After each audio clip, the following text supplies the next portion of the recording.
सदाशिवसमारम्भां शङ्कराचार्यमध्यमाम् अस्मदाचार्यपर्यन्तां वन्दे गुरुपरम्पराम्। अज्ञानतिमिरान्धस्य ज्ञानाञ्जनशलाकया चक्षुरोन्मीलितं येन तस्मै श्री गुरवे नमः। तस्मै श्री गुरवे नमः। यन्मायावशवर्ति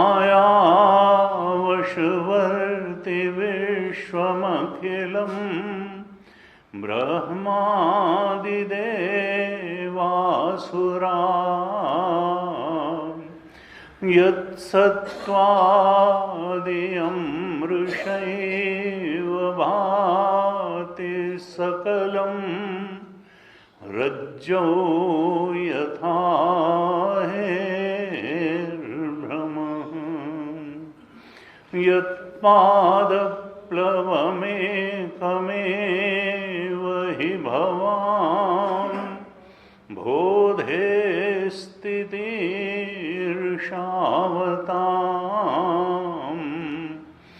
वन्देऽहं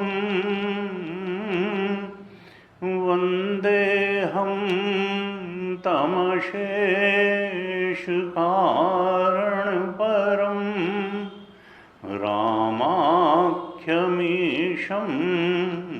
हरिं रामाख्यमीशं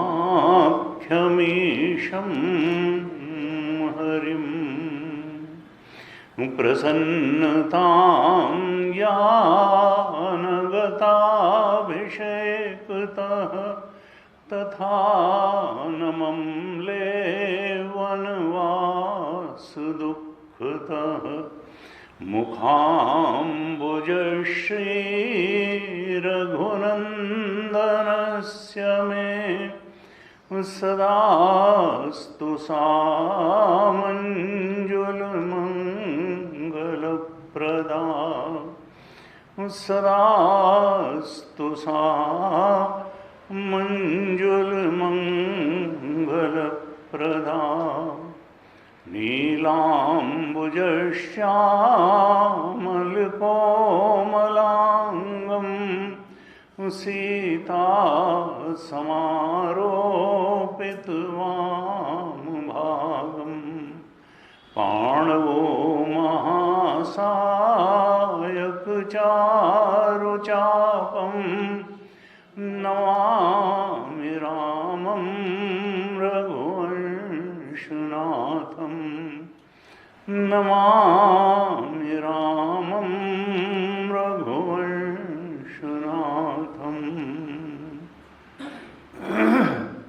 अतुलित बलधामं हेमशैलाभदेहं दनुजुवन कृशानुं ज्ञानिनामग्रगण्यं सकलगुणनिधानं वानराणामधीशं रघुपति प्रियभक्तं वातजातं नमामि रघुपति प्रियभक्तं वातजातं नमामि।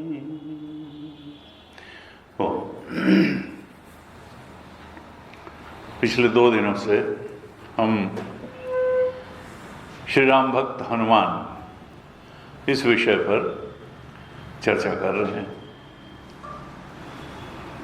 हनुमान जी जीवंत देवता हैं और भक्तों पर कृपा करने वाले हैं, भक्तों को भगवान से मिलाने वाले हैं, जीव को ईश्वर से मिलाने वाले, दीनों पर कृपा करने वाले हैं। भगवान को अपने भक्तों की सहायता करने के लिए आने की आवश्यकता नहीं पड़ती है, हनुमान जी ही सहायता कर देते हैं, संकट निवारण कर देते हैं। संकट कटे मिटे सब पीरा, जो सुमिरत हनुमत बल बीरा। भक्तों के संकट का निवारण कर देते हैं। भक्ति राम जी की करते हैं, निवारण हनुमान जी कर देते हैं। हनुमान जी का मूल स्वरूप क्या है, तो हमने पिछले 2 दिनों में चर्चा की कि हनुमान जी शरणागत भक्त हैं। क्योंकि हमारे शास्त्रों में जो भी पात्र हैं, उनका जो भी चरित्र है, वो सब हमारे ही जीवन को प्रेरणा देने के लिए है। इसीलिए है कि हम उनके चरित्र से, उनके व्यक्तित्व से कुछ बातें सीखें और अपने जीवन में उतार करके हम भी अपने जीवन को उसी प्रकार धन्य बनाएं जैसे उन्होंने बनाया। और इसमें हनुमान जी का चरित्र बड़ा पवित्र है, उच्च है, उन्नत है, प्रेरणास्पद है और अनुकरणीय है। तो हमने देखा कि हमारे शास्त्रों का जो मूल संदेश है, चाहे वो भगवत गीता का हो या फिर रामचरितमानस का हो, वो तो शरणागति है। पहले दिन हमने इसी पर चर्चा करी थी। अब ऐसा नहीं, हमने उस दिन चर्चा करी ये सुंदर कांड सुंदर क्यों है, क्योंकि इसमें 3 प्रकार की शरणागति का निरूपण किया गया है। इसमें हनुमान जी की भी शरणागति है, इसमें विभीषण की भी शरणागति है और इसमें समुद्र की भी शरणागति है। और ये संसार माया का खेल है। और माया कैसी है? माया त्रिगुणात्मिका है। एक रचई गुण बस जाके, हरि प्रेरित नहीं निज बल ताके। ये माया क्या है? ब्रह्माश्रया माया है।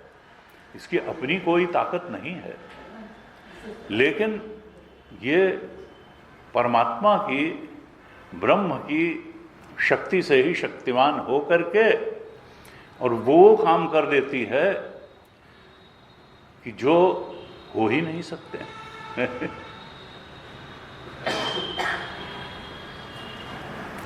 तुलसीदास जी ने रामायण लिखनी शुरू की तो प्रारंभ में ही लिखा कि व्यापक एक ब्रह्म अविनाशी, सत चेतन घन आनंद राशि, अस प्रभु हृदय अछत अविकारी, और सकल जीव जग दीन दुखारी।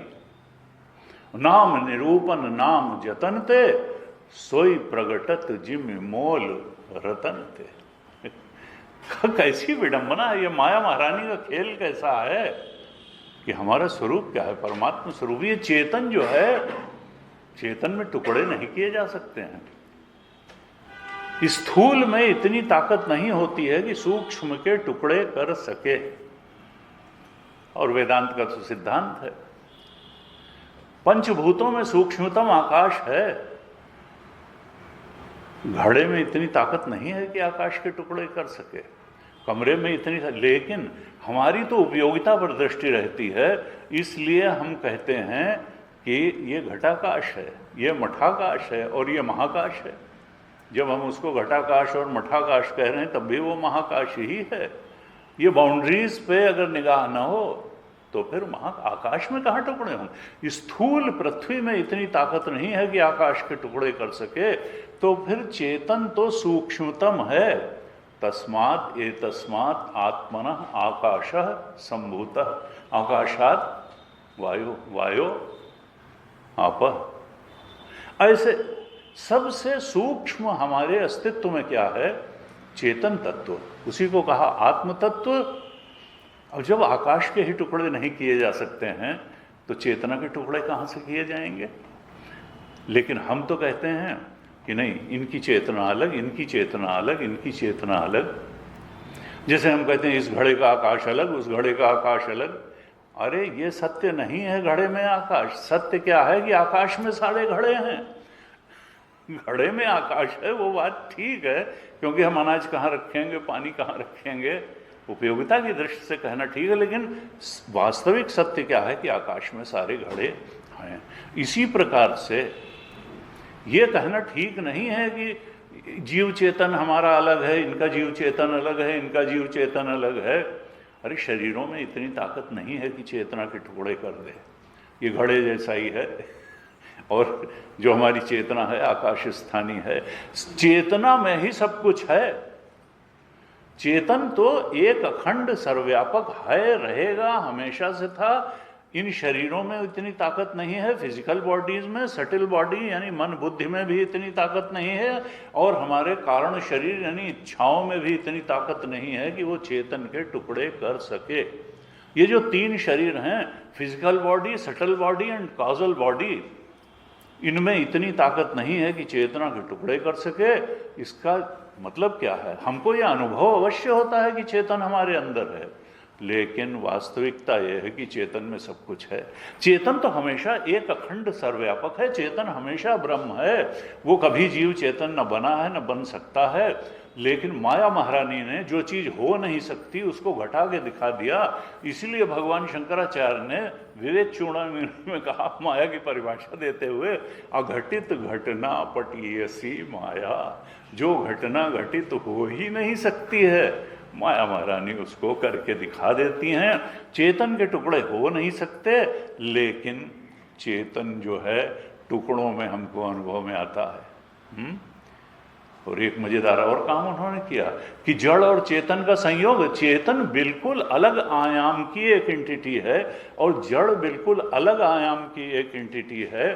दोनों कभी जुड़ नहीं सकते, मिल नहीं सकते, इतने डिफरेंट हैं, लेकिन उन्होंने इनको जोड़ के दिखा दिया। हम कहते हैं ये शरीर चेतन है, हम कहते हैं मन बुद्धि चेतन है, हम कहते हैं इच्छाएं चेतन है। तुलसीदास जी ने उत्तरकांड के अंत में कि सुनहु तात यह अकथ कहानी, ये अकथ कहानी है, समुझत बने न जाए बखानी। समझ सकते हो लेकिन इसको एक्सप्लेन कैसे करोगे? ये अघटित घटना पटी अनएक्सप्लेनेबल है, एक्सप्लेन नहीं किया जा सकता है हाउ इट हैपेंड, लेकिन हो गया भाई। अघटित घटना पटीयसी माया, अघटित घटना घटा के दिखा दी माया महारानी ने। कि जड़ चेतन ही ग्रंथि परि गई। सुनो तात यह अकथ कहानी, समुझत बने न जाए बखानी। जड़ चेतन ही ग्रंथि परि गई, यद्यपि मृषा छूटत कठिनई। और था क्या वास्तव में कि चेतन के टुकड़े तो हो नहीं सकते थे, लेकिन इसने चेतन के टुकड़े कर दिए। ईश्वर अंश जीव अविनाशी, चेतन अमल सहज सुख राशि। सो माया बस भयो गोसाई, बंध्यो कीर मरकट की नाई। ईश्वर अंश जीव अविनाशी, ये तो ईश्वर। और एक गिलास पानी की क्वालिटी बिल्कुल वही है जो नदी गंगा जल के पानी की, वो भी H2O है, वो भी H2O है, उसमें कोई क्वालिटेटिव अंतर नहीं है। जीव भी सच्चिदानंद है और ब्रह्म भी सच्चिदानंद है। चेतन की क्वालिटी में, उसके स्वरूप लक्षण में कोई अंतर नहीं है। लेकिन नहीं, हमको लगता है कि हम मरण धर्मा है, ये शरीर मरेगा तो हम मर जाएंगे। बुद्धि कभी ज्ञानी होती है, कभी बेवकूफ़ बन जाती है, मन कभी सुखी होता है, कभी दुखी होता है। और इनके होने से हमारा जो चेतन है, चूँकि हमने इतना मिला लिया है, हम भी सुखी दुखी हो जाते हैं, मान अपमानग्रस्त हो जाते हैं। कभी बच्चे होते हैं, कभी शरीर के बड़े होने से बड़ा अनुभव करते हैं, बूढ़ा होने से बूढ़ा अनुभव करते हैं और लगता है मर जाएंगे। चेतन न पैदा हुआ है न मरेगा, ये शरीर पैदा हुआ है यही मरेगा। बुद्धि मान अपमानग्रस्त होती है, चेतन नहीं होता है। मन ही सुखी दुखी होता है, चेतन नहीं होता है। कारण शरीर में ही इच्छाएं हैं, चेतन में कोई इच्छा नहीं है। उसको क्या इच्छा होगी, वो तो आनंद स्वरूप है। इच्छा आनंद की ही तो होती है। जो आनंद स्वरूप है वो इच्छा क्यों करेगा किसी चीज की। सुनो तात यह कथ कहानी, समझत बने न जाए बखानी। जड़ चेतन ही ग्रंथि परि गई, यद्यपि मृषा छूटत कठिनई। तब ते जीव भयो संसारी, और छूट न ग्रंथि न होए। ये जड़ चेतन की ग्रंथि छूटती नहीं है, और इसलिए जीव जन्म पर जन्म लेता है, परिस्थिति पर परिस्थिति झेलता है, मन स्थिति पर मन स्थिति झेलता है, और दुखी होकर के यहाँ आता है, भटकता है। लगता है अब सुख मिल जाएगा और मिल जाएगा, ऐसे नहीं तो वैसे मिल जाएगा, वैसे नहीं तो वैसे मिल जाएगा। संतों ने कहा तब तक सुख नहीं मिलेगा जब तक ये जीव चेतन अपने परमात्म चेतन स्वरूप के बोध में दृढ़ता से स्थित नहीं हो जाएगा। जब तक हम अपने परमात्म चेतन स्वरूप को नहीं पहचान लेंगे, जब तक हम इस शरीर में कैद चेतन ही अपने को मानते रहेंगे, जब तक हम इस समष्टि का अधिष्ठान और प्रकाशक चेतन के रूप में, ब्रह्म चेतन के रूप में अपने को नहीं पहचान लेंगे, तब तक ये भटकाव जारी रहेगा। पुनरपि जन्म पुनरपि मरणम पुनरपि जननी जठरे शयनम, मेह संसारे बहुदुस्तारे, कृपया पाहे पाहि मुरारे, भज गोविंदम भज गोविंद। तब तक ये शरीर से शरीर की यात्रा चलती रहेगी, परिस्थिति से परिस्थिति की यात्रा चलती रहेगी, मन स्थित से मन स्थिति की यात्रा चलती रहेगी। तो तुलसीदास जी ने प्रारंभ में ही लिखा कि देखो कैसी दुर्दशा, मनुष्य ने इतनी विकसित बुद्धि पा करके भी अभी ये नहीं समझ पाया वो कि जिस चीज़ को कि उसको वास्तव में चाहते हो बाहर ढूंढने से नहीं मिलेगी। बाहर इस शरीर को पोषण देने के लिए रोटी कपड़ा मकान मिल जाएगा, लेकिन जिस रति तृप्ति और संतुष्टि की उसको तलाश है वो बाहर नहीं मिलेगी, वो अंदर ही मिलेगी।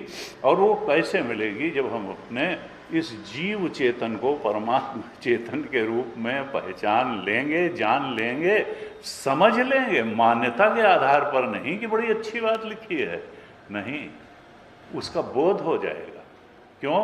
क्योंकि वेदांत का सिद्धांत है कि knowledge can be transferred, experience can not be transferred. और यहाँ पे महत्व किस चीज़ का है? नॉलेज का भी महत्व है। पहले जो है परोक्ष ज्ञान तो होना चाहिए कि भाई ये सब है क्या, जिंदगी है क्या, संसार है क्या, हम हैं क्या, आए किस लिए हैं, इच्छाओं की पूर्ति के ही लिए आए हैं। इच्छाओं की पूर्ति करके हमको वो सुख मिलेगा या इच्छाओं का त्याग करके मिलेगा, ये कुछ क्लैरिटी हो, बौद्धिक रूप से ही हो, और फिर हम एक्सपीरियंस या बोध के धरातल पर भी धीरे धीरे अपने प्रयास से, गुरु के मार्गदर्शन से और परमात्मा की कृपा से पहुंच जाएंगे। और इसके लिए सत्संग की बड़ी उपयोगिता है, क्योंकि सत्संग में ही हमको ऐसी बातें सुनने को भी मिलती हैं, प्रेरणा भी मिलती है, मार्ग में अवरोध क्या आएंगे उनके बारे में भी जानने को मिलता है, और उन अवरोधों को कैसे ओवरकम किया जाएगा ये बात भी सत्संग में मालूम पड़ती है। क्योंकि जो चल चल करके पहुंचा हुआ है वही बिल्कुल ठीक तरह से बता सकता है। इसलिए कहा कि देखो, ऑनलाइन कोचिंग से यहाँ बात नहीं बनेगी, पंडित को लगा के गीता पढ़ने से बात नहीं बनेगी। तद विधि प्रणिपातेन परिप्रश्नेन सेवया, कोई समझदार गुरु चाहिए, तुमको उसकी शरण में जाना पड़ेगा। परीक्षा लोकान, इस लोक की भी परीक्षा करनी पड़ेगी। जिनको तुम समझते हो, गुरुजी कहते थे कि बहुत कुछ मिल गया है, उनसे जरा जाके पूछ लो। तुम सोचते हो कि 100 करोड़ रुपया हो जाएगा तो बस आहा जीवन का आनंद ही आ जाएगा। तो बहुत सारे लोग हैं जिनका 1000 करोड़ भी है। थोड़ा 100 करोड़ वालों से पूछ आओ जा करके कि क्या तुम्हारी तृप्ति हो गई? वो कहेंगे नहीं, अभी तो बहुत बाकी है, अभी क्या, अभी तो शुरुआत है। यहाँ पर क्या है, संसार में कुछ भी पाने के बाद ये what next, what next, what next, ये बना ही रहता है।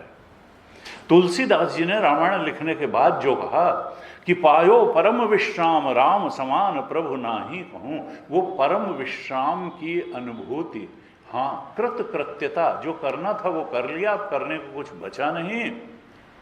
कर्म की हो ही स्वरूप ही चीन है। स्वरूप के बोध के बाद, आत्मबोध के बाद फिर आदमी कृतकृत्य हो जाता है। वो बोध प्राप्त संत, वो ज्ञानी संत कृतकृत्य हो जाता है। अब उसके बाद बांटने को ही बचा हुआ है, पाने को कुछ नहीं बचा है, क्योंकि जो सर्वोच्च चीज थी पाने की, आत्म तत्व की में दृढ़ता से स्थिति, वो उसने पा ली। तुलसीदास जी कहते हैं रामायण के प्रारंभ में ही कि व्यापक एक ब्रह्म अविनाशी, सत चेतन घन आनंद राशि। वो परमात्मा का स्वरूप क्या है? वो ब्रह्म स्वरूप है। राम जी, राम ब्रह्म परमार्थ रूपा, अविगत अकथ अनादि अनूपा। राम जी चिन्मय है, अविनाशी है। व्यापक एक ब्रह्म अविनाशी, राम जी ब्रह्म स्वरूप हैं, अविनाशी हैं, क्योंकि जो पैदा हुआ है वो जात से ही ध्रुव मृत्यु। अगर वो भी पैदा होंगे तो फिर मरना तय है। जो बरा सो बुताना, अखंडानंद महाराज, जो जला है वो बुझेगा जरूर। राम जी जो है वो असल में पैदा नहीं होते हैं, दिखते हैं पैदा हुए। गीता जी में कहा अजोपि सन् नव्यात्मा भूतानाम ईश्वरोपि सन् प्रकृतिम स्वाम अधिष्ठाय संभवामि आत्म माया। अपनी माया को अपने वश में करके जब मैं पूरे संसार को बना सकता हूं तो अपने लिए एक शरीर तो बना ही सकता हूं। हमारे यहाँ हिंदू धर्म में, अन्य सारे धर्मों में उसको सगुण निराकार ही माना है। वो चाहे क्रिश्चियनिटी हो, चाहे इस्लाम हो या अन्य धर्मों में, उनके यहाँ अवतार का कॉन्सेप्ट नहीं है, और उनके यहाँ निर्गुण निराकार का भी कॉन्सेप्ट नहीं है। इस्लाम कहता है वो रहमानो रहीम है, क्रिश्चियनिटी कहती है वो कंपैशनेट है। कंपैशन एक गुण ही तो है, लेकिन वो आता नहीं है। वो सगुण तो है, गुण वाला तो है, लेकिन निराकार है, आकार नहीं लेता है। आकार वाला कह दीजिए तो बड़े झगड़े हो जाते हैं। तो लेकिन हमारे यहाँ कहा वो निर्गुण निराकार भी है, ब्रह्म भी है, और वो सगुण निराकार भी है, हिरण्य गर्भ रूप भी है, ईश्वर है। क्या राम जी कहीं चले थोड़ो गए? हनुमान जी दिखाई नहीं देते तो हैं तो है ही। आपकी प्रार्थना तो सुन ही सकते हैं, उत्तर भी दे सकते हैं। और फिर वो सगुण साकार अवतार की भी कल्पना हमारे यहाँ की गई। सो अज प्रेम भगति बस कौशल्या की गोद। वो प्रेम और भक्ति के वशीभूत होकर के सगुण साकार रूप होकर के आ जाता है। क्यों आ जाता है? भक्तों पर अनुग्रह करने के लिए। भगत भूमि भूसुर सुरभ सुरहित लाग कृपाल, करत चरित धरि मनुज तन, सुनत मिटहि जग जाल। यहाँ चरित्र करने के लिए आते हैं जिससे कि उनके स्मरण में भक्तों को आसानी हो। करत चरित धरि मनुजतन, और केवल मनुजतन ही नहीं, तुलसीदास जी ने लिखा कि कारण क्या है, क्यों भगवान आते हैं। तो पहले तो कहा इदम इत्थम कही जात ना कैसे, बिल्कुल निश्चित करके नहीं कहा जा सकता है कि भगवान का अवतार इसीलिए होता है। इदम इत्थम कही जात, वो व्यक्ति की प्रार्थना पर भी हो सकता है, एक भक्त की प्रार्थना पर भी, प्रहलाद की प्रार्थना पर खंभा फाड़ करके निकल आए उसकी रक्षा के लिए, भक्त की रक्षा के लिए, और समष्टि की प्रार्थना पर भी हो सकता है। और उसके लिए कहा, तुलसीदास जी ने लिखा, जब जब होए धर्म का हानि, बाढ़े असुर अधम अभिमानी, तब तब प्रभु धरि विविध शरीरा। केवल ये नहीं कहा कि मनुष्य शरीरा, क्योंकि मत्स्यावतार भी हुआ, यहाँ पर वाराह अवतार भी हुआ। तब तब प्रभु धर विविध शरीरा, हरहि कृपा निधि सज्जन पीरा। लेकिन क्यों आते हैं? सज्जनों का, भक्तों का कष्ट हरने के लिए आते हैं। सुनत मिटहि जग जाल, लोगों को मुक्ति देने के लिए आते हैं, ये चिताने के लिए आते हैं कि केवल संसार की ही सत्ता अंतिम बात नहीं है, तुम्हारे शरीर की ही सत्ता अंतिम बात नहीं है, तुम्हारा मान अपमान ही अंतिम बात नहीं है, तुम्हारे मन में होने वाला सुख दुख ही अंतिम बात नहीं है। अंतिम बात परमात्मा है, अंतिम प्राप्तव्य भी परमात्मा ही है। कहा देखो वास्तविकता यही है, और बड़ा अजीब सा लगता है उनका, और तुम भी परमात्मा है, यहां परमात्मा के अलावा कुछ है ही नहीं, अन्यथा ग्रहण है, ओंकार के अलावा कुछ नहीं है। ये जो चार्ट गुरुदेव ने दिया, BMI चार्ट, तो वास्तविक सत्ता तो ओंकार की है, परमात्मा की है, ब्रह्म की है। ये तो भी वासनाओं के प्रक्षेपण के कारण पूर्व जन्म के कर्मों में जो प्रारब्ध कर्म हुआ, उस प्रारब्ध कर्म ने पंचभूत में से एक पिटारी हमारा फिजिकल बॉडी बना दी, फिर माइंड बना दिया, इंटेलेक्ट बना दिया, और हम अपने ब्रह्म चेतन स्तर से उतर करके PFT यानी परसीवर फीलर थिंकर बन गए, जीव बन गए। किस लिए बन गए? ऑब्जेक्ट इमोशन थॉट संसार का भोग करने के लिए। क्योंकि वासना होती किस लिए है? संसार की में सुखद परिस्थिति जुटाएंगे, उनका भोग करेंगे और सुखी हो जाएंगे,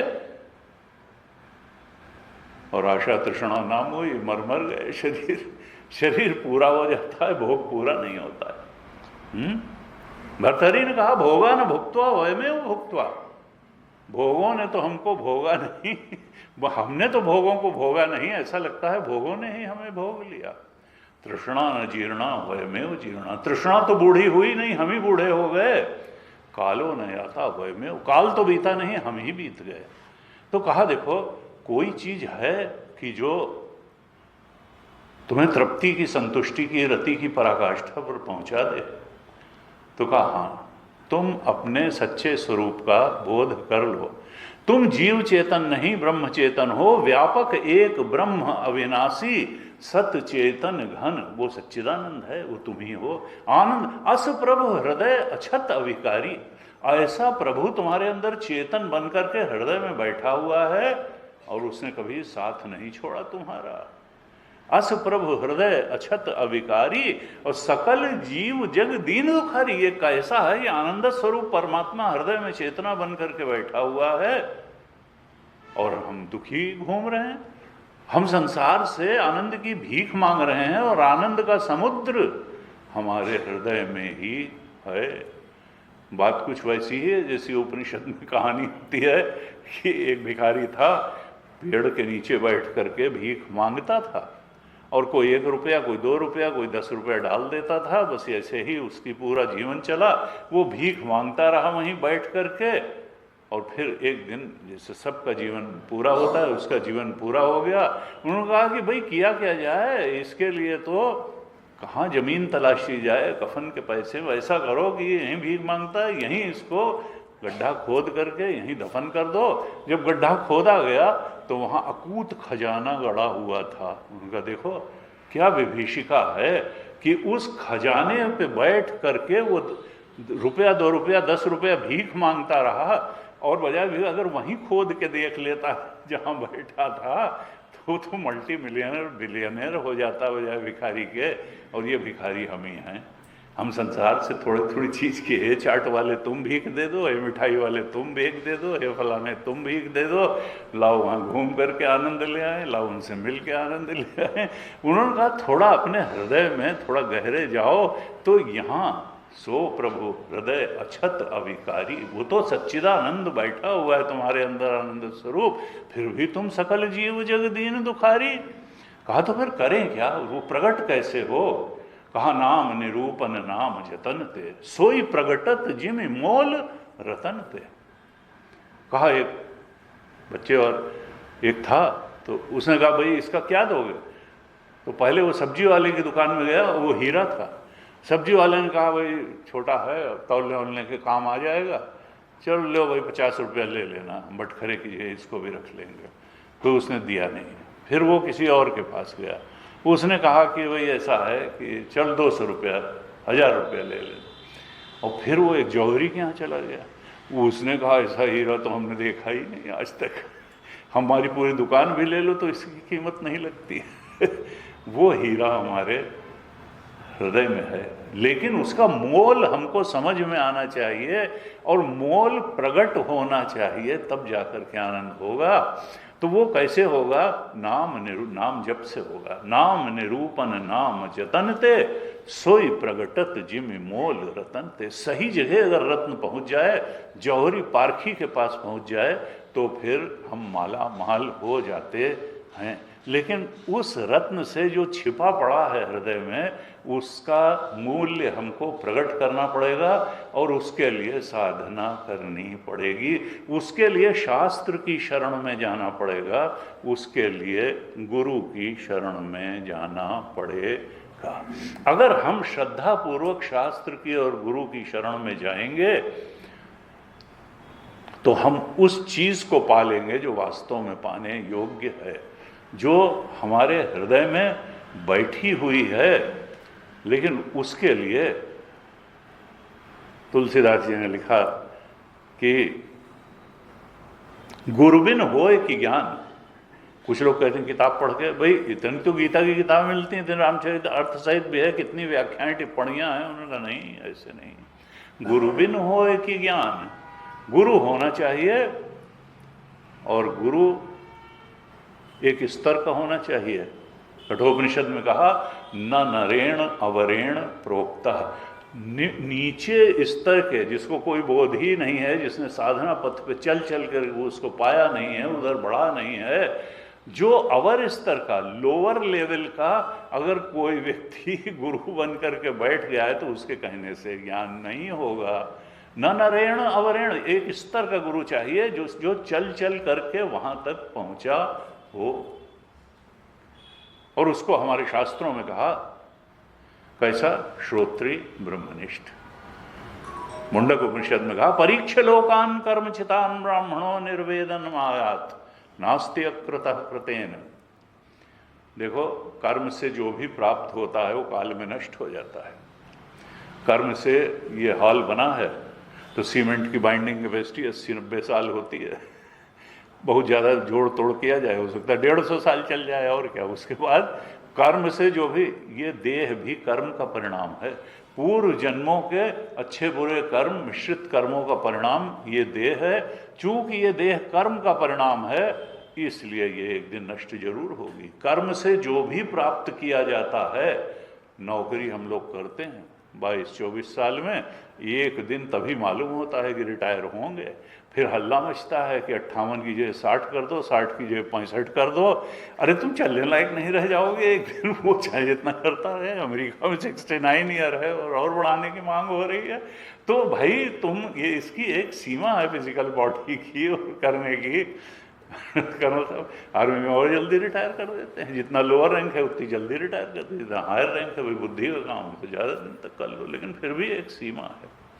तो कहा परीक्ष लोकान कर्मचितान ब्राह्मणों, निर्वेदम आया, तुम इस लोक की परीक्षा करते रहो अगर, तो वैराग्य तो तुम्हें हो ही जाएगा। और वैराग्य कोई भगोड़ापन नहीं है, वैराग्य कोई पलायनवाद नहीं है, वैराग्य एक बहुत बड़ी उपलब्धि है मनुष्य जीवन की। और यही बात हमने कल की कक्षा में भी पूरी कक्षा में डिस्कस करी थी कि हनुमान जी किस चीज का प्रतीक हैं?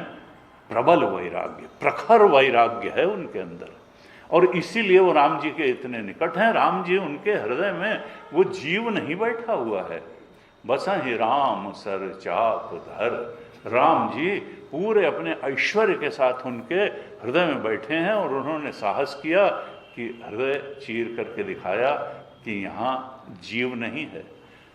हम अपना हृदय खोल के दिखाते हुए बचते हैं, शर्माते हैं, क्योंकि वहाँ विकार निकल आएंगे। सामान्य रूप से जब हम पैदा होते हैं तो इच्छाएं होती किस लिए हैं? सुख पाने के लिए। सुख का कहा तरीका हमको क्या मालूम? इच्छाओं की पूर्ति, जितनी ज्यादा इच्छाओं की पूर्ति होगी उतना सुख हो जाएगा। इसलिए हम तो इच्छाओं के पीछे पड़े हुए लोग हैं, हम वैराग्य के पीछे पड़े हुए लोग थोड़े हैं। शास्त्र क्या कहता है? काम उपशम, कल हमने इस पर भी काफी चर्चा करी थी कि कहा जितना इच्छाओं का त्याग होगा उतना ज़्यादा तुम्हारे जीवन में शांति, संतोष, तृप्ति बढ़ती जाएगी। और जितना ज़्यादा इच्छाओं से आतंकित और आक्रांत होगा तुम्हारा मन, उतना ज़्यादा तुम्हारा मन चंचल होगा, भटकाव में होगा, और तुम इस संसार के जंगल में ही दौड़ते चले जाओगे। हमको शास्त्र में बताई हुई साधनाओं का सहारा ले। गुरु जी कहते हैं नाम निरूपण नाम जतनते, सोई प्रगटत जिमि मोल रतनते। तो नाम निरूपण का मतलब ये नहीं है, नाम निरूपण का मतलब है कि जो भी साधनाएं बताई गई हैं उन सब साधनाओं का हमें सहारा लेना चाहिए। हमें सत्कर्म का भी सहारा लेना चाहिए, निष्काम कर्म का भी सहारा लेना चाहिए, क्योंकि गीता में भगवान ने स्पष्ट रूप से कहा कि वैराग्य जीवन में आए इसके लिए निष्काम कर्म बहुत। अगर आप इच्छापरायण कर्म ही करते रहे, अगर आपके कर्मों का प्रेरक आपकी इच्छाएं ही बनी रहीं, तो इच्छा पूरी हो करके बढ़ जाती है, कर्तव्य पूरा होके छोड़ देता है। इसलिए कर्तव्य परायण कर्म करो, इच्छा परायण कर्म मत करो। और फिर जब कर्तव्य परायण कर्म करोगे तो हृदय शुद्ध होता चला जाएगा, और तब तुमको उसमें प्रभु की आवाज़ भी सुनाई देगी, गुरु की आवाज़ सुनाई देगी शास्त्र के बाद कि ये कर्म करना है और ये कर्म नहीं करना है। कर्मयोग है क्या? कर्तव्य परायण कर्म से शुरू करें, इच्छा परायण कर्म को थोड़ा पीछे रखें। कर्तव्य परायण कर्म से शुरू करें और प्रभु परायण कर्म तक जाएं, अपनी इष्ट के प्रसन्नता के लिए कर्म करें। हृदय निर्मल पवित्र चमचम चमकता हुआ हो जाएगा, सात्विक बन जाएगा, निर्मल बन जाएगा। गुरुदेव ने कहा कि हम स्वतंत्रता चाहते हैं। किससे? दुख से मुक्ति चाहते हैं, भटकाव से मुक्ति चाहते हैं, विपरीतताओं से मुक्ति चाहते हैं सब कुछ अनुकूल रहे। और इसके लिए हमको ये समझना पड़ेगा कि फ्रीडम है क्या। और गुरुदेव का प्रसिद्ध वाक्य है कि not to do what you desire to do is freedom. Not to do what you desire, ये नहीं है कि परम स्वतंत्र न सिर पर कोई, भाव मन ही करो तुम सो ही। नहीं, अगर तुम इच्छाओं के ट्रैप में फंसते चले जाओगे तो इच्छाओं के पार नहीं जा पाओगे और उसी में फंसते चले जाओगे। इच्छाओं से पार जाने का उपाय है कि हम कर्तव्य कर्म के महत्व को समझें और प्रभु परायण कर्म के महत्व को समझें। अंतःकरण हमारा वैराग्यवान हो जाएगा, निर्मल हो जाएगा, पवित्र हो जाएगा, सात्विक हो जाएगा। और भगवान ने इस रामचरितमानस में अपने मुख से कहा कि निर्मल मन जन सो मोहि पावा, मोहि कपट छल छिद्र न भावा। तुम समझते हो कि संसार में भाई एनी हुक और क्रुक, चाहे जैसे भी हमको सफलता प्राप्त करनी है तो ऐसे नहीं हो पाएगा। आध्यात्मिक सफलता प्राप्त करने के लिए निर्मल मन जन सो मोहि पावा, हमको मन को निर्मल बनाना ही होगा। निर्मल मन जन सो मोहि पावा, मोहि कपट छल आर्जवम। हमारे यहाँ सरलता को सद्गुण माना गया, कुटिलता भगवान ने कहा। मन क्रम वचन छाण चतुराई, और चतुराई का मतलब कुटिलाई ही है। मन क्रम वचन छाण चतुराई, और भजत कृपा करी हैं रघुराई। तुलसीदास जी। हमको चतुराई छोड़नी है, सरलता के उसमें बैठना है, और ये विश्वास रखना है कि भगवान हमारे साथ हैं। रक्षिष्यति इति विश्वास, भगवान रक्षा करेंगे, ऐसा विश्वास हमको होना चाहिए। तो भगवान जो है, भगवान का अवतार हुआ, राम जी के रूप में भगवान का अवतार हुआ, और भक्तों को सुख देने के लिए हुआ। तुलसीदास जी ने लिखा कि देखो, जब हृदय में हमारे बैठे हुए हैं परमात्मा, फिर हम उनके अनुग्रह से वंचित क्यों हैं, उनके बोध से वंचित क्यों हैं, उनकी अनुभूति से वंचित क्यों हैं? तो उन्होंने लिखा, मुकुर मलिन अरु नयन विहीना, राम रूप देखहि किमि दीना। मुकुर मलिन, मुकुर का मतलब दर्पण, मन का दर्पण। ये मन ही है, बुद्धि से ही तो सब चीज जानी जाती है। और बुद्धि अगर मलिन हो, मन अगर मलिन हो, तो फिर उसमें प्रतिबिंब ठीक थोड़ा पड़ेगा। हाय ब्रह्म चेतन, हमको लगता है जीव चेतन। मुकुर मलिन और नयन विहीना, यानी बुद्धि में ज्ञान नहीं है और मन निर्मल नहीं है। मन का दर्पण मैला है। अब मन के दर्पण क्या, कोई धूल तो है नहीं? उन्होंने कहा नहीं, जो मनोविकार है ना, जिनका कि रामायण के अंत अंत में वर्णन किया तुलसी बाबा ने, जिसमें 3 मुख्य कहे, कामवाद कफलोभ अपारा, क्रोध पित्त नित छाती जारा, प्रीति करहि जब तीनों भाई, उपजय सन्निपात दुखदाई। कहा ये काम क्रोध लोभ मोह मद मत्सर, घृणा वैमनस्य ईर्ष्या डाह। ये सब जो मनोविकार या मनोरोग हैं, इनके कारण क्या है? मुकुर मलिन, मन जो है मैला है। जब तक इन रोगों से मुक्त नहीं होगा, शरीर के रोगों पर हम बहुत सावधान हैं, समाज में भी हमारी फाइनेंशियल हेल्थ अच्छी रहनी चाहिए, प्रेस्टीज वगैरह भी अच्छा रहना चाहिए, फिजिकल हेल्थ भी अच्छी रहनी चाहिए, लेकिन मन की हेल्थ भी ठीक रहनी चाहिए। इस पर हम बहुत कम ध्यान देते हैं। लगता है ये तो ऐसा ही है।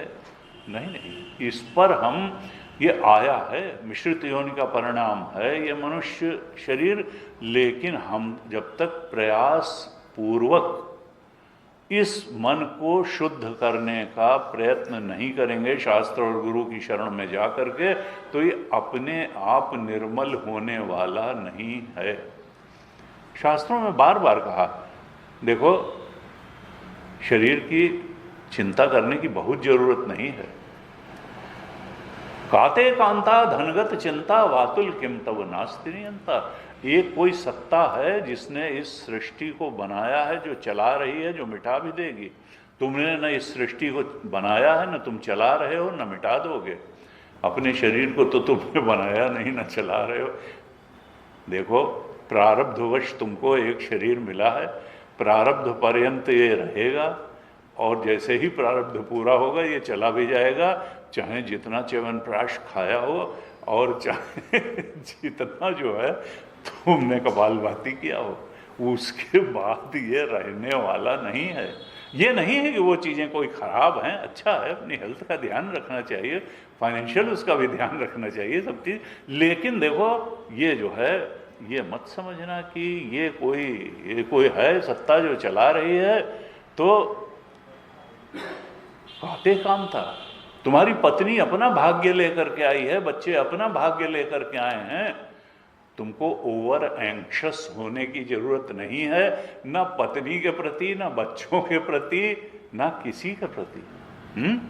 काते कांता, कांता माने पत्नी, धनगत चिंता, न फाइनेंसेस के प्रति। उसको जिंदा रखना होगा, प्रारब्ध पर्यंत रहोगे, कहीं जाओगे नहीं, उसके लिए जितने भोजन की जरूरत होगी वो कहीं न कहीं से मिलेगा। लेकिन इसका मतलब ये नहीं कि हम काम करना बंद कर दें, हमको काम करना पड़ेगा, क्योंकि बुद्धि भी उसी ऊपर वाले ने दिया है। बुद्धि का भी इस्तेमाल करें, कर्म शक्ति ज्ञान शक्ति का इस्तेमाल करें, लेकिन फिर भी ओवर एंक्शस होने की जरूरत नहीं है। हमको बहुत ज़्यादा परेशान इन चीज़ों के लिए होने की जरूरत नहीं है, क्योंकि गर्भ में हमने डॉक्टर बुला करके अम्बिलिकल कार्ड जो है अपनी माता के गर्भाशय से नहीं जुड़वाया था। भगवान ने ही एक प्रक्रिया बनाई है, उसने गर्भ में हमारे भोजन का और रहने का प्रबंध किया। जब हम गर्भ से बाहर आए तो माँ के स्तन में दूध पहले से ही दे दिया था, हम उसके लिए जिम्मेदार नहीं है। जब दांत निकले तो उसी ने दाल चावल सब्जी सब बना के रखी हुई थी, हमने नहीं बनाई। इसी तरह से उसको जीवन चलाना होगा, तो पूरा जीवन चलने वाला है। जब व्यक्ति इसका बहुत ज़्यादा गहराई से अनुभव कर लेता है, तो फिर तपोवन जी महाराज हिमाच्छादित चोटियों पर बिना अगले टाइम के लिए कुछ चने भी जेब में डाले ऐसे ही चल देते थे, और कि अगर इस शरीर की ज़रूरत होगी उस ऊपर वाले को तो वो सुरक्षा करेगा, और सुरक्षा होती थी।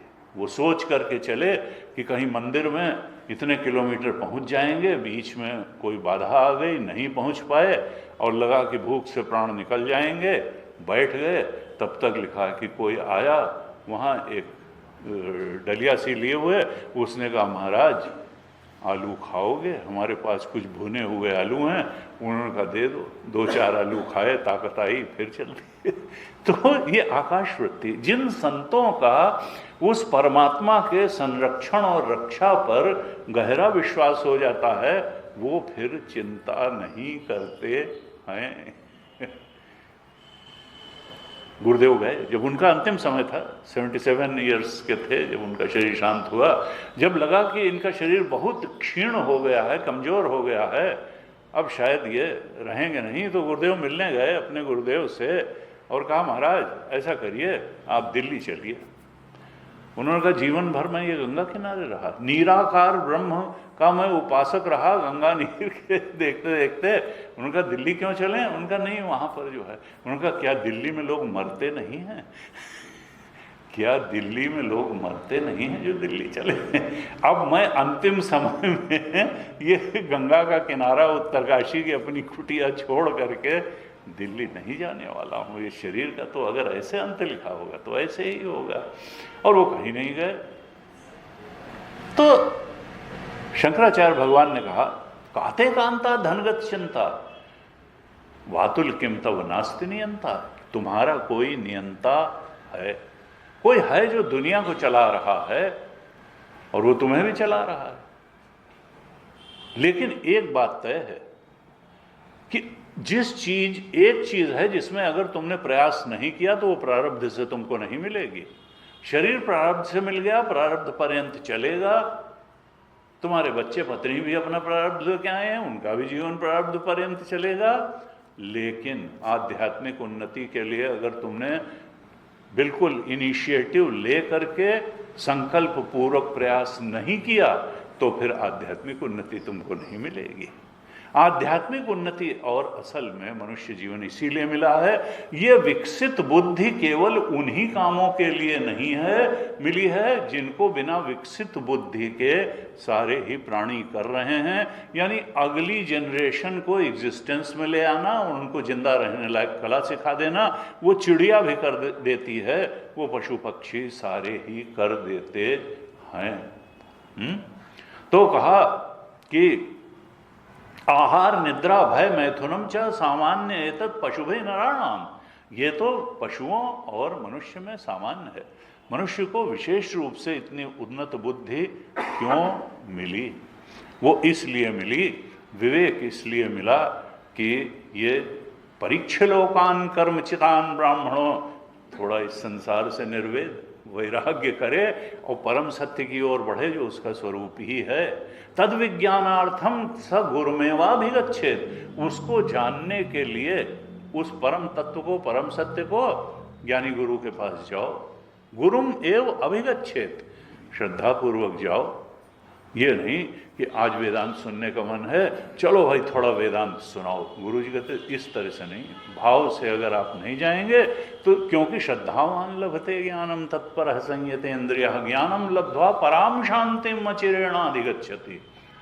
श्रद्धावान को ही ज्ञान मिलता है, जिसकी शास्त्र में श्रद्धा है, जिसकी गुरु के वचनों में श्रद्धा है, ज्ञान तो उसी को मिलेगा। और ज्ञान का लाभ क्या है? परम शांति और चिर शांति प्राप्त हो जाएगी, तत्काल हो जाएगी। इधर स्वरूप का बोध हुआ, उधर अक्षय सुख, अक्षय शांति की प्राप्ति हुई। तो शास्त्रों का आह्वान है और इसके प्रतीक हैं हनुमान जी महाराज। हनुमान जी महाराज की लीलाएं, हनुमान जी जैसे शरणागत हैं भगवान के, ऐसा शरणागत अगर हम भी बन जाएं तो जीवन का उद्देश्य ही पूरा हो जाए। कैसे शरणागत हैं? अपना कोई एजेंडा ही नहीं है, जो भगवान का काम वो उनका काम। युद्ध जैसा घोर कर्म करते हुए भी अपना कोई इनिशिएटिव, और भगवान के भक्तों के उद्धार का काम। सुग्रीव को मिलवाया, विभीषण को भगवान की शरण दिलवाई, सुग्रीव को दिलवाई। यानी भगवान का काम करने के लिए ही इस धरती पर हैं, भगवान की सेवा करने के लिए हैं, भगवान की भक्ति करने के लिए हैं। प्रभु का कार्य ही करना उनके जीवन का उद्देश्य है। अपना कोई एजेंडा नहीं है, अपनी कोई इच्छा नहीं है। वो बिल्कुल गीता के महानायक हैं, शास्त्र के महानायक हैं। और इसीलिए हनुमान जी के इतने मंदिर हैं और इतनी जो है उनकी प्रसिद्धि है, ख्याति है। हम सब लोग हनुमान जी को पूजते हैं। हनुमान जी के बचपन का उल्लेख रामचरितमानस में तो नहीं मिलता है, लेकिन अन्य शास्त्रों में उसका उल्लेख मिलता है। तो कहते हैं कि जब छोटे थे तो शंकरावतार हैं, शंकर जी ही। अब राम भद्राचार्य जी कहते हैं शंकर सुवन केसरी नंदन, आता है उसमें तेज प्रताप महाजगवंदन। वो तो अभी लिखेंगे 7 खंडों में रामायण पर व्याख्या। तो उनका नहीं, ये ठीक नहीं, शंकर सुवन नहीं, शंकर स्वयं केसरी नंदन। शंकर जी स्वयं आ गए हनुमान जी के रूप में। और तेज प्रताप महाजगवंदन, विद्यावान गुणी अति चातुर, राम काज करिबे को आतुर। राम काज ही उनको करना है। राम काज कीन्हे बिना मोहि कहाँ विश्राम। मनुष्य जब जीवन में चलता है तो कोई भी महान कार्य, विशिष्ट कार्य करने के लिए चलता है तो उसमें बाधाएं तो आती हैं। और सबसे विशिष्ट कार्य क्या है? अपने स्वरूप के बोध को प्राप्त कर लेना, अपने हृदय में बैठे हुए परमात्मा का साक्षात्कार कर लेना। ये सर्वोच्च कार्य है जो कोई भी आज तक इस धरती पर चलता हुआ मनुष्य कर पाया। इसीलिए हम लोग संतों का इतना आदर करते हैं, उनकी इतनी वंदना करते हैं कि उन्होंने उस आत्मा के, ब्रह्म के बोध रूप सर्वोच्च उपलब्धि प्राप्त करी। रमण महर्षि का इसीलिए आदर है, भगवान शंकराचार्य का इसीलिए आदर है, गुरुदेव का इसीलिए आदर है, तपोवन जी महाराज का इसीलिए आदर है। जो जितना जितना उस परम सत्ता के निकट पहुंचा या पहुंच करके उसमें दृढ़ता से स्थित हो गया तो फिर उसने बांटना ही शुरू किया।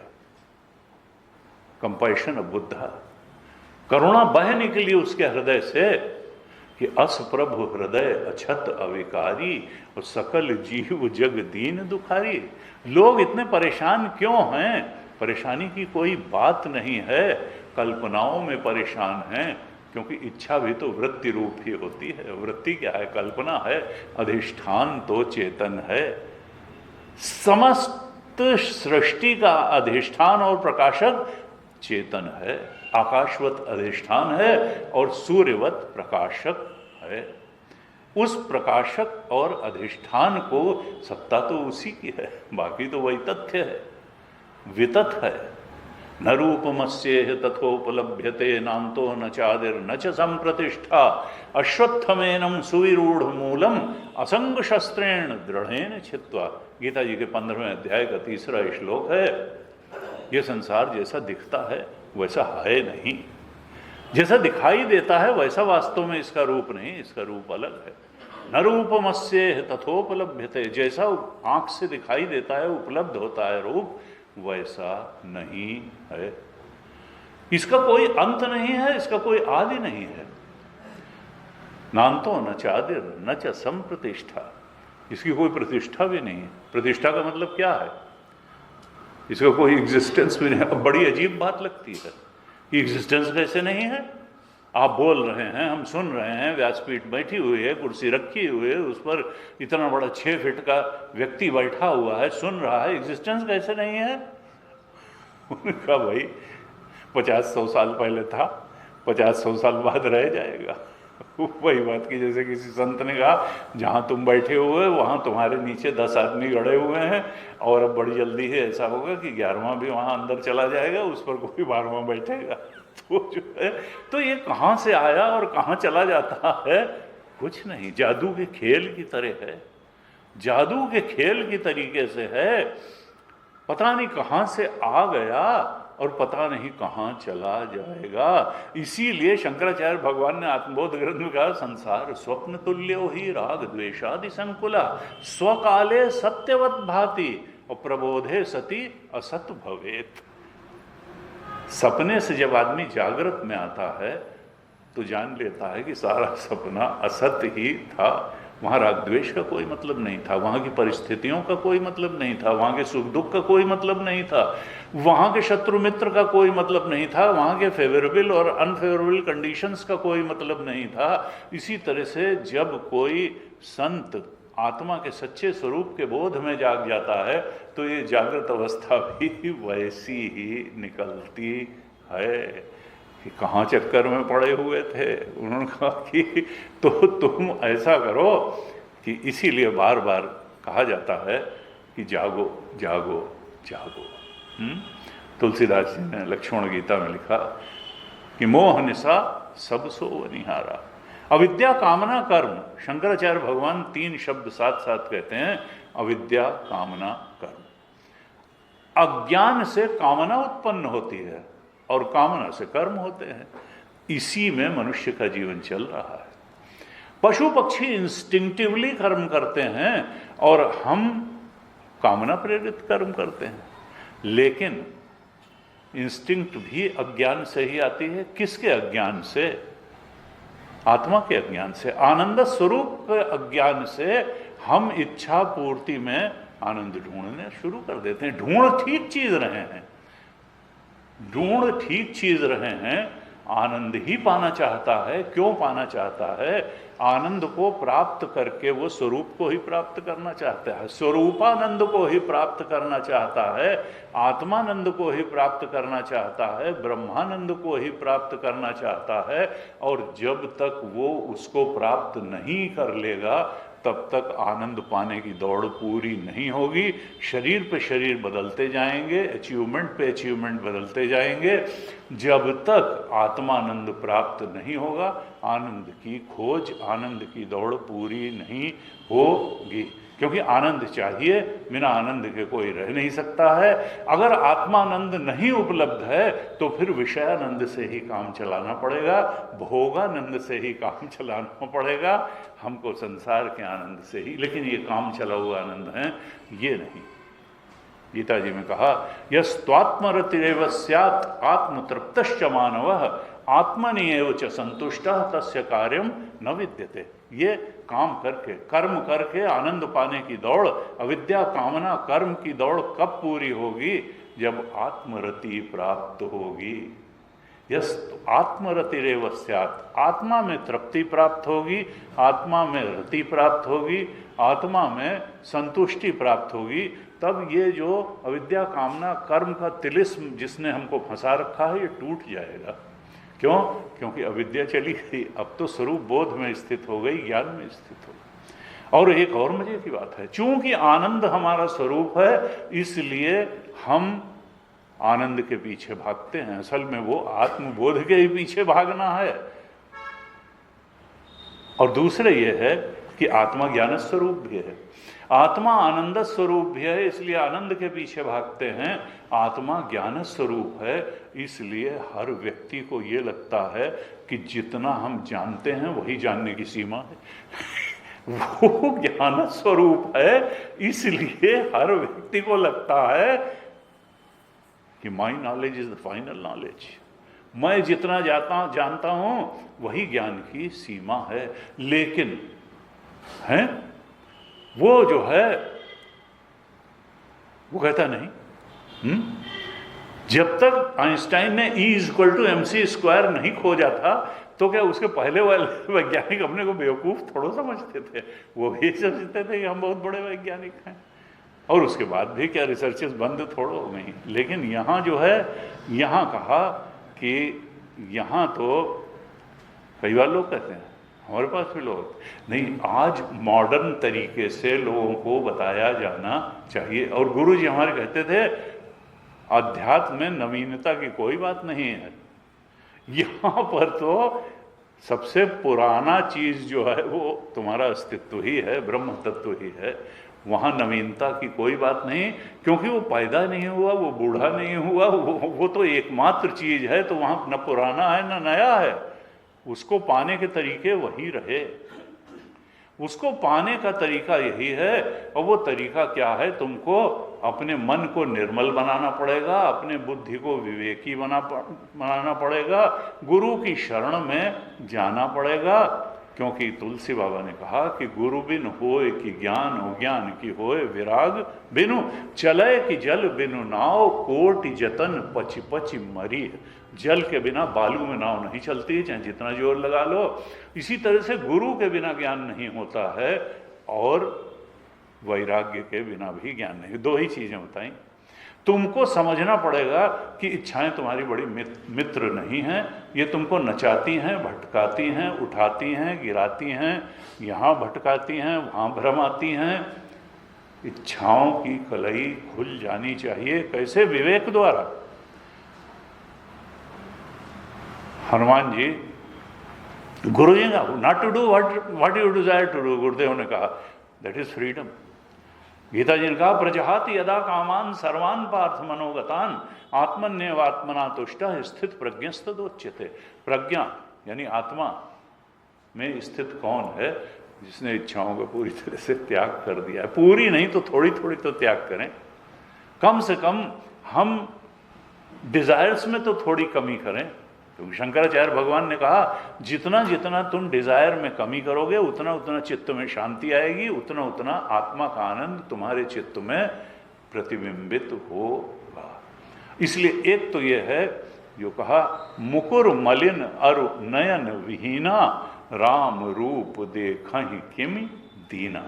अपने मन के दर्पण को वे ये जो इच्छाओं की धूल लगी हुई है इसको थोड़ा साफ करो और ज्ञान की आंख पैदा करो। गुरु द्वारा दिए गए उपदेश से इस बुद्धि को निर्मल, पवित्र, सात्विक बनाओ और तब फिर इस संसार में ही, इस शरीर में ही तुमको अपने अंदर ही वो परम आनंद प्राप्त हो जाएगा जिसकी वास्तव में मनुष्य को तलाश है। हनुमान जी के चरित्र में आया कि राम जी ने, वैसे तो सीता जी का जब हरण हो गया तो राम जी उनको खोजते हुए चले और हनुमान जी मिले किष्किंधा कांड में, प्रवर्षण पर्वत पर मिले और वहां पर सुग्रीव से उन्होंने मित्रता कराई, प्रभु को पहचान लिया और भगवान ने कहा कि देखो, शबरी ने भी कहा था कि पंपा सरोवर की तरफ जाओ, तां वही सुग्रीव मिताई, कि वहाँ पे तुमको दक्षिण की तरफ मिलेंगे। सुग्रीव ने भी वस्त्र आदि दिखाए थे सीता जी के कि, और राम जी ने कहा हाँ ये तो उन्हीं के। तो एक आइडिया तो लग गया था। संपाति ने भी बताया, स्वयं प्रभा ने समुद्र किनारे ले जाकर के खड़ा कर दिया था। तो एक आइडिया था कि साउथ की तरफ गई होंगी। तो सबसे सशक्त वानरों का जो दल था वो दक्षिण की तरफ भेजा गया और उसके नायक बनाए गए अंगद, और उसमें जामवंत जी भी थे, हनुमान जी भी थे, और बहुत सारे योद्धा जो बड़े बड़े वीर थे वो साउथ की तरफ भेजे गए। लेकिन उनका जब मालूम ही था कि लंका जो है साउथ में है, तो फिर और 3 दिशाओं में क्यों भेजे गए लोग? उनका तो चालाक था रावण। भाई चोर जो है उसने चोरी करी और साउथ की तरफ के बजाय वो नॉर्थ में ले जा करके चोरी का धन रख दे, वो जो है वेस्ट में रख दे, वो ईस्ट में रख दे। तो सीता जी को रखा कहाँ है? ये थोड़ा कि रावण चुरा के ले गया है तो उसने लंका में ही रखा होगा, हो सकता है कहीं, इसलिए सब तरफ भेजे गए। लेकिन फिर हनुमान जी गए और हनुमान जी ने कहा कि मैं जाऊंगा, क्योंकि इतना बड़ा समुद्र। अब तो योगी जी ने पुल का उद्घाटन कर दिया और कहते हैं बड़ा ही छिछला था और वो कह रहे हैं कि पैदल पार किया जा सकता था। लेकिन हनुमान जी का तो यह है, जय जय चरण दे हनुमंता चला सुगाव। ये है कि बहुत नहीं रहा होगा, लेकिन बीच बीच में द्वीप देखिए अब भी हैं और कनेक्टिंग हैं। तो यहाँ भी उल्लेख आया है कि जिस वो उछलते थे और एक द्वीप पर, वो इतने शक्तिशाली थे कि वो द्वीप नीचे चला जाता, धंस जाता था समुद्र में और इस तरह से करते हुए वो लंका में पहुंच गए। और जब कहते हैं व्यक्ति जब चलता है, और ये आध्यात्मिक यात्रा है वास्तव में, ये क्या है? ये आध्यात्मिक यात्रा है और बाहर की भी यात्रा है। सबसे पहले क्या बाधा आई? मैनाक पर्वत आया। मैनाक पर्वत आया और उसने कहा कि थोड़ा विश्राम कर लीजिए। आपके पिताजी मेरे मित्र थे पवन देव, उन्होंने मेरी सहायता करी थी। जब इंद्र, कहते हैं पहले पर्वत उड़ते थे तो इंद्र को ये अच्छा नहीं लगा, उसने पर्वतों के पंख काटना शुरू कर दिया। तो पवन देव ने इनको उड़ा करके सागर में छिपा दिया। तो ये ओब्लाइज्ड थे पवन देव से। उन्होंने कहा आपके पिता हमारे मित्र थे, तो आप थोड़ा ऐसा करिए, विश्राम कर लीजिए, इतनी लंबी यात्रा है, अरे कर लीजिएगा, थोड़ा हमारा आतिथ्य स्वीकार कर लीजिए, फिर जाइएगा। हनुमान जी ने कहा कि देखो अभी शुरू तो किया नहीं, थके तो है नहीं, और ये विश्राम की बात करने लगे। तय मैनाक होय श्रम हारी, और उसको जलने देने कहा था। क्योंकि जब हम कोई महान कार्य करने चलते हैं, विशेष रूप से आध्यात्मिक यात्रा करने चलते हैं, तो सबसे पहली बाधा स्वजनों की ही रूप से आती थी। अरे कल तक तो ठीक ठाक थे, ये सत्संग में क्यों जाने लगे? क्या कोई दिक्कत हो गई? हमको बताओ। हम जो है, गुरु जी कहते थे कि, और ख़ास तौर से अगर उनका ऐसे कोई बाहर का साधु मिलेगा उसके चरणों में, लेकिन हमारा लड़का अगर साधु बनने चला जाए तब बहुत ही परेशानी। अब वो तो गाजीपुर के थे, कानपुर में यज्ञ हो रहा था और मैंने ब्रह्मचारी दीक्षा ले ली थी कोर्स के बाद। जब तक मैं गया पढ़ने, लोग सोचे पढ़ने हैं, लौट आएंगे, पढ़ने गए हैं। और जब मैंने ओंकारनाथ द्विवेदी से विशाल चैतन्य बन गया तो उनके पिताजी आए कानपुर में, और तब तेजोमन जी कहा आप कितने भाग्यशाली हैं कि आपके का लड़का जो है उसने वेदांत का कोर्स किया और अब वो साधु भी बन गया है, साधु जीवन उसने अपना लिया है। कितनी अच्छी बात है, कितनी श्रेष्ठ बात है, आपके लिए भी कितनी प्रसाद। वो सुनते वो मन मन कुढ़े चले जा रहे हैं। एक तो हमारे लड़के को साधु बना दिया, ऊपर से तारीफें हैं। उन्होंने कहा, सुनते सुनते गुरु जी खुद ही बताते थे, उन्होंने कहा तेजोमन से, बांझ की जान प्रसव की पीड़ा, जो बांझ स्त्री होती है, पुत्रवती, वो क्या जानेगी प्रसव की। तुम संट मुसंट, तुम्हारे न कोई बच्चा न घर, तुम क्या जानो कि जब किसी का लड़का साधु बन जाता है तो उसको कितनी पीड़ा होती है। बांझ की जान प्रसव की पीड़ा। एक तो लड़के को साधु बना दिया, ऊपर से कह रहे हो तुम बड़े भाग्यशाली हो। तो कहा कि ये स्थिति है, दूसरे का बन जाए तो ठीक है, हमारा लड़का उसी लाइन पे चलना चाहिए जिस लाइन पर हम चले। तो बड़ा वो होता है। घर वाले स्वजन, घर वाले अपने आदमी, अच्छा उनको भी लगता है, क्योंकि यहाँ फैक्ट ऑफ फिक्शन इतना मिला हुआ है। कहते हैं संसार में जितना फैक्ट ऑफ फिक्शन मिला हुआ है उससे ज्यादा साधु लाइन में मिला हुआ। तो इसलिए लोग सोचते हैं कि भटक ना जाए, क्योंकि एक से एक अच्छे संत भी हो गए, जैसे गृहस्थों में एक से एक मेरिटोरियस लोग हो गए, इतने बड़े बड़े वैज्ञानिक हो गए, डॉक्टर हो गए, सन्मार्ग पर चलने वाले हो गए। गृहस्थों में जैसे पोल से पार्ट डिफरेंस है, ऐसे ही साधुओं में भी पोल से पार्ट डिफरेंस है। तो लोग सोचते हैं कहीं भटक न जाए लड़का, यहाँ तो है तो हम कम से कम देखे रहेंगे, उसको सचेत करते रहेंगे।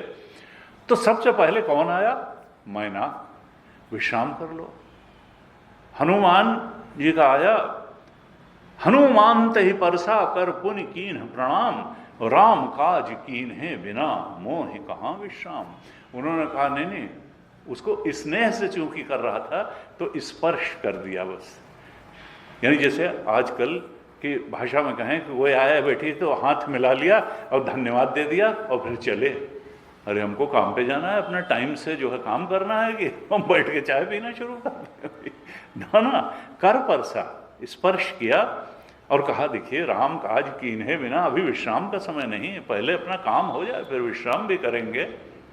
इस तरह से चले। तो मैनाक आया सबसे पहले, और दूसरे नंबर पर आई सुरसा। और उन्होंने कहा आज सुरन मोहि दीन हारा, आज जो है देवताओं ने मुझे आहार दिया, वो खाने ही आ गई। लेकिन हनुमान जी समझ गए, जब इसने कहा कि देवताओं ने मुझे भेजा है, सुरों ने, तो उन्होंने कहा ये कुछ मामला वैसा नहीं है, राक्षसी नहीं है, क्योंकि पहले देवताओं ने भेजा है तो कुछ मामला जरूर है, ये सात्विक बाधा है। देखिए पहले स्वजनों से बाधा आई, फिर सात्विक बाधा आई, परीक्षा लेने के लिए आई। हनुमान जी ने उससे ज़्यादा झगड़ा नहीं किया, जितना रूप बढ़ाती गई उससे दूना वो बढ़ाते गए, दूना बढ़ाते गए। लेकिन उनका ऐसे अगर होगा तो सारा यहाँ कंपटीशन में ही समय निकल जाएगा, कब जाऊंगा लंका, कब पता लगाऊंगा। इसलिए जब उसने बहुत बड़ा सत योजन ही आनन कीना, अति लघु रूप पवन सुत लीना, जब 100 योजन का मुख उसने बना लिया तब वो छोटे हो करके और मुंह में गए और बाहर आ गए, खा लियो। तो जब उन्होंने देखा अच्छा, तब फिर उसने कहा कि नहीं तुम बल बुद्धि निधान और आशीष दे गई सो हर्ष चले हनुमान। उससे निपट लिए, टैक्ट से निपटे, बुद्धि से निपटे, सतोगुणी बाधा से झगड़ा नहीं किया। उसके बाद में जब चले तो एक जलचरी थी सिंहिका, और वो जलचर थी लेकिन जलचरों को नहीं खाती थी, नभचरों को खाती थी। वो परछाई पकड़ लेती थी, जो बहुत ऊंचे उड़ता था उसकी परछाई पकड़ लेती थी, और परछाई पकड़ते ही वो नीचे आ जाता था, उसकी गति रुक जाती थी और उसको खा लेती थी। ये अध्यात्म में क्या है, जैसे सुरसा सात्विक बाधा है, ऐसे ही ये तामसिक बाधा है सिंहिका। ये है ईर्ष्या वृत्ति। जब आप बढ़ना शुरू होते हैं, किसी ऊंचाई की तरफ बढ़ना शुरू करते हैं, तो फिर ईर्ष्यालु लोग आपके आसपास इकट्ठे हो जाते हैं, जो कि और ईर्ष्या कभी बराबर वाले से नहीं होती है, ईर्ष्या हमेशा ऊपर वाले से होती है तो जलचर खाती है नभचर को, ये कैसे मेरे रहते ऊपर चला जाएगा। और वो फिर काली छाया ही पकड़ती है, यानी आप में दोष दर्शन करती है कि कोई जो है इसके अंदर कमी निकल जाए तो उसी को पकड़ के हम पटक दें इसको नीचे, इसके यश को धूमिल कर दें, इसकी जो है पूरा इमेज जो है मेलाइन करके रख दें, और इसको जो है किसी तरीके से इसके कार्य में सफल ही न होने दें, इसके व्यक्तित्व को दूषित करके चौपट करके कीचड़ में लथेड़ दें। ये ईर्ष्यालु वृत्ति है। कहा ऐसे वृत्ति वालों से कोई मुरव्वत नहीं कि तुम बड़े हो और हम बड़े हों, टैक्टफुली नहीं निपटना है। उसको तुरंत ही जो है मार दिया। लिखा कि जब देखा कि ये सिंहिका जो है उसने वही छल सोई छल हनुमान सन कीन्हा, कहा ता हिमारी ता सुकपट कप तुरत ही चीन्हा, ता हिमारी मारुत सुत बीरा बारिधि पार गयो मत धीरा। उसको तुरंत मारा, उसको कोई बीच की बात ही नहीं रखी, बस मारा और बस आगे चले।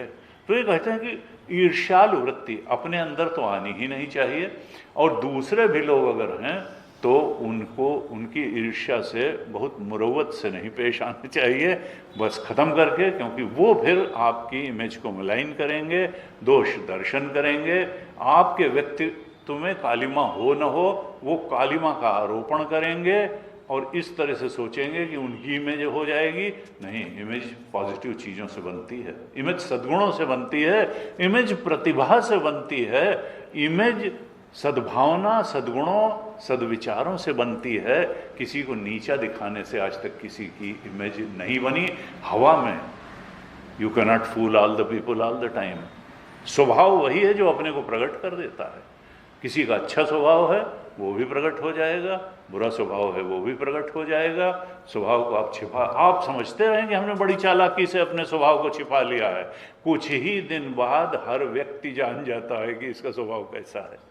तो इस तरह से तमोगुणी बाधा आई, और इसके बाद में एक रजोगुणी बाधा आई। जैसे ही ये छोटा रूप रख करके लंका में प्रवेश करने लगे तो वहाँ की एक रक्षिका थी जिसका नाम था लंकिनी। उसने कहा कि अरे चोर कहाँ जा रहा है? हनुमान जी ने कहा सबसे बड़ा चोर तो रावण है, सीता जी को चुरा के लाया है, उसकी तो तू रक्षा कर रही है, मुझे चोर कहती है। और ये कह करके मुठका एक महाकपहनी उसको एक मुक्का मारा, वो तो मुंह से खून की धार बहने लगी, और ढनमनी वो तो बिल्कुल लुढ़क पुढ़क होने लगी। और जब किसी तरह से खड़ी हुई तो उसने कहा बड़ा अच्छा सत्संग मिल गया। उन्होंने कहा अरे मैंने तो मुक्का मारा है और ये खरी सत्संग मिल गया। उन्होंने कहा हाँ, ब्रह्मा जी ने वरदान दिया तो कहा था एक बंदर आएगा जब वो मुक्का मारेगा और तू जो तुम्हारे जो है खून बहते हुए रहोगी तो समझ लो रावण का अंत आ गया है। तो ये मुझे तो आज प्रभु के दूत का सत्संग मिल गया, ऐसा सत्संग तो कभी मिला ही नहीं। गुरु जी कहते थे यही सत्संग में होना चाहिए, पत्थरबाजी होनी चाहिए, सद्गुणों के पत्थर चलने चाहिए, सिद्धांतों के पत्थर चलने चाहिए। वो अगर एक पत्थर भी ठीक से बुद्धि में लग गया तो रक्त निकलेगा, धारणाएं टूटेंगी और व्यक्ति विरक्त हो जाएगा, और विरक्त होते होते मुक्त हो जाएगा। यही सत्संग है। हनुमान जी का सत्संग मिला, उसने कहा कि ऐसा सत्संग तो कभी मिला ही नहीं। तो इस प्रकार से सत्संग की बड़ी महिमा है। हनुमान जी का व्यक्तित्व जितना प्रेरणादायक है, पूरी रामायण में इतना प्रेरणादायक व्यक्तित्व नहीं मिलता है। हम लोगों के उनके सद्गुणों पर, उनके कार्यकुशलता पर, उनके व्यवहार पर, उनके व्यक्तित्व पर वो कैसे कैसे किस्से किस्से मिलते हैं। सुंदरकांड को वो सुंदरकांड में 8 लोगों से मिले हैं और 8 अलग अलग तरीके का व्यवहार उन्होंने किया है। यानी कैसे डील करना है, व्यक्ति एक ही हैं, अपने व्यवहार नहीं, सामने वाला किस भाव से मिल रहा है। सुरसा से एक तरीके से मिले, मैनाक से एक तरीके से मिले, लंकिनी से एक तरीके से मिले, सिंहिका से एक तरीके से मिले, विभीषण से एक तरीके से मिले, रावण से एक तरीके से मिले। यानी जो जिस भाव से मिला, तो ये सब उनके व्यक्तित्व से सीखने लायक बातें। आज ये तक रखते हैं, कल से हम कथा क्रम को आगे बढ़ाएंगे। सबको